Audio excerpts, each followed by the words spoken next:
Wow, wow, wow! Hello mga Bebshi! For today's mini vlog ay I'm so happy and napakasaya ko mga Bebshi dahil matutuloy na din talaga ang pagpapatayo ng aming bahay.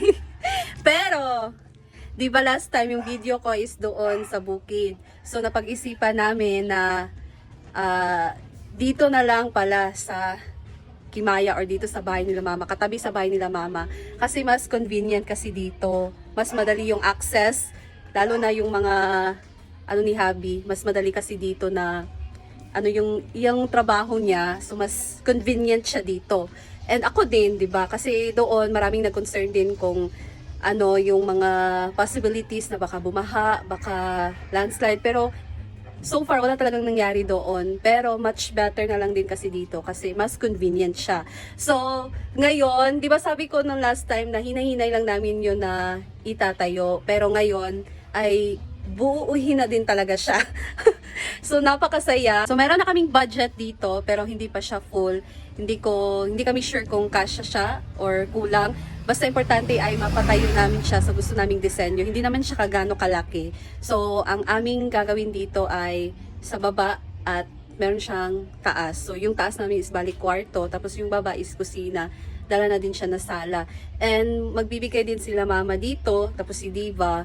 So, di ba, napaka-blessed talaga namin. Ang importante lang kasi namin uunahin ngayon is yung taas. Yung pwede na din namin matutulugan pagka natapos na. So, yun lang dapat ang uunahin.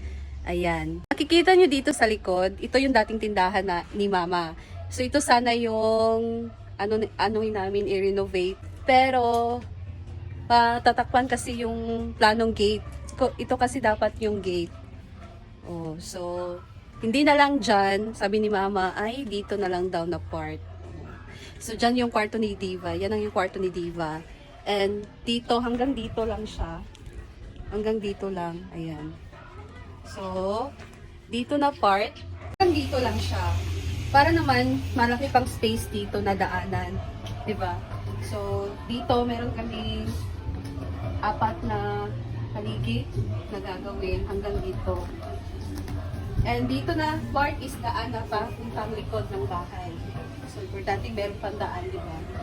Tapos, hanggang dito siya. Dito lang. Kwarto to dito. So, lang siya. Same lang ito. Hanggang dito.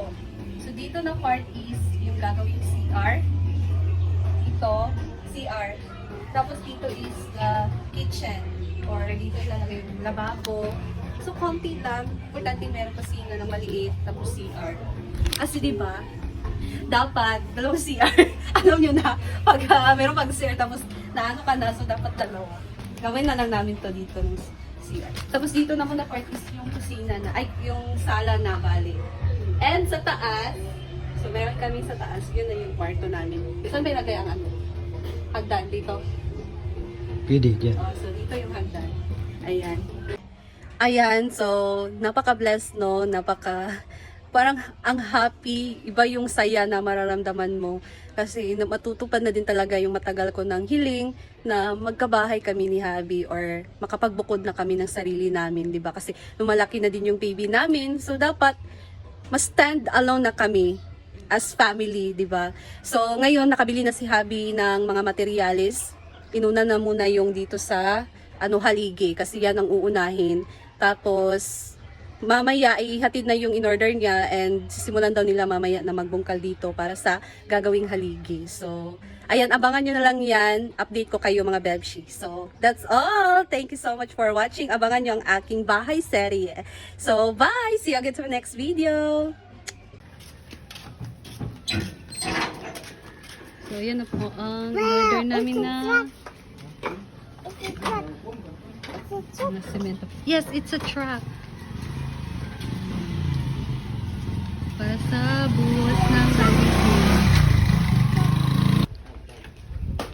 Ayan.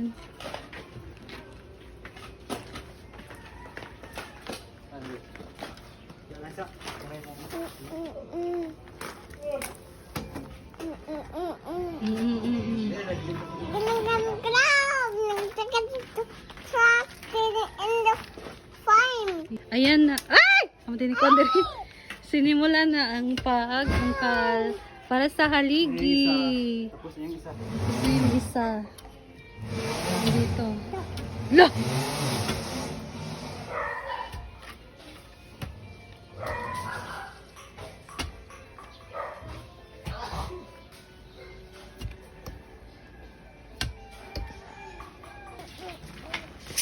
Isa pa.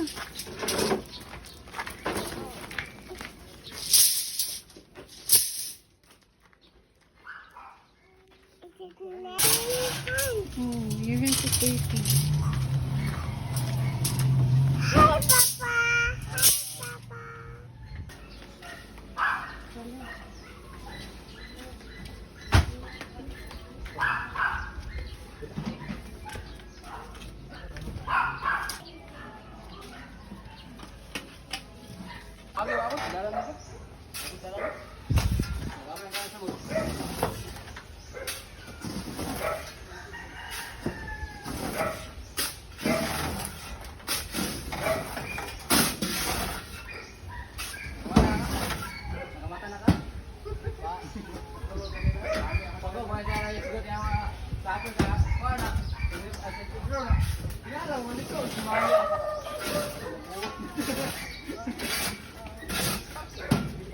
Tapos na ang Oh kanyang no, no, servisyo. no, no, no.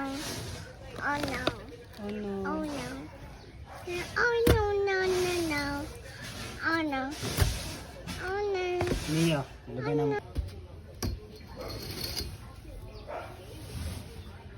What is this? Ano? Hi, Papa. Hi, Ninong. Hi, Ninong.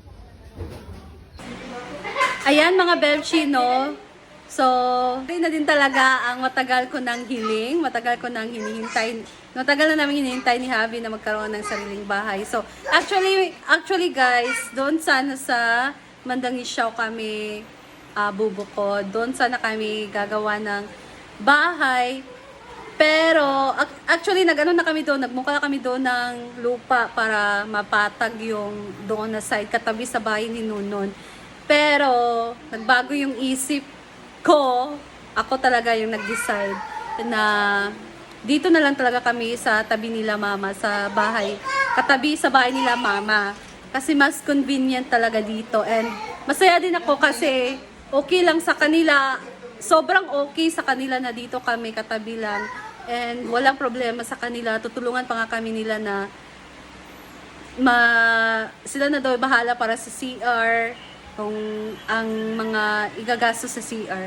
So, 'di ba, napaka-blessed talaga namin sa magulang ko kasi super supportive sila sa mga ganyang bagay. And I'm so thankful talaga sa Panginoon sa lahat ng blessing na natanggap ko, sa lahat-lahat kay Madam Brenda, of course, sa social climber, dahil sa kanila doon sa farm. Ayan, dahil sa kanila ngayon, ganito na yung sahod ko. Nandun sila sa farm para suportahan ako, of course, kay Madam Brenda. So, I'm very thankful talaga sa kanila. So, abangan nyo na lang to guys. Sa mga susunod pa na bahay serye ko, syempre, i-vlog ko to para naman ay makita nyo kung yung ano niya, yung kalabasan, di ba? So, abangan nyo ang aking bahay serye. So, that's all for today, guys. Thank you so much for watching and see you again to my next video. God is good all the time. All the time, God is good. Bye!